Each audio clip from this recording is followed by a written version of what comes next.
你或者你的枕边人会打呼吗？鼾声如雷，让你很困扰，而且很难睡觉吗？到底为什么会打呼呢？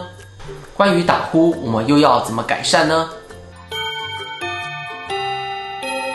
人降肌肉学校。Hello， 大家好，我是早金，专门找你的糟金。我是爱哭包。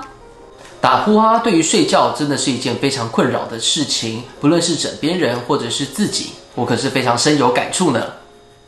可是打呼的人也不愿意啊，那到底要怎么改善比较好？我也知道大家不愿意啊。好，那就交给我来跟各位讲解一下关于打呼这件事情到底是什么发生，又该怎么改善呢？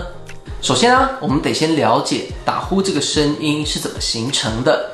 当我们清醒的时候啊，舌头啊其实都会有一点微微的出力，好让舌下肌群是摆放在这个位置，不会挡到呼吸需要通过的路径。但当你如果睡着的时候，舌下肌群就会完全放松，而如果你的舌下肌群无力，就会造成肌肉组织基本张力不足，在睡觉时造成舌下肌群坠落到咽喉处，造成空气吸入时，因为舌下肌群阻挡到呼吸道，而在空气通过时，舌下肌群被空气流体反复性的波动，而与鼻腔产生共鸣，进而产生打呼的声音。那我们该怎么办呢？其实听完大家也发现一件事情，其实很简单，就不要让舌下肌群无力就可以啦。接下来我们就来教各位如何训练舌下肌群的方法。首先呢，用舌头顶住牙齿与上颚之间的连接处，用力的顶5秒，然后休息2秒，反复的做这个动作，并记下次数。当你到特定次数感觉很酸的时候，就记下这个次数。好比说，如果你顶到了30下就很酸，那这1个礼拜，那我们就先做30下。不然，如果顶过头，也很有可能会造成舌下肌群的抽筋哦。直到我们继续顶这个次数，顶到完全不感觉酸了之后，就可以往上再加次数。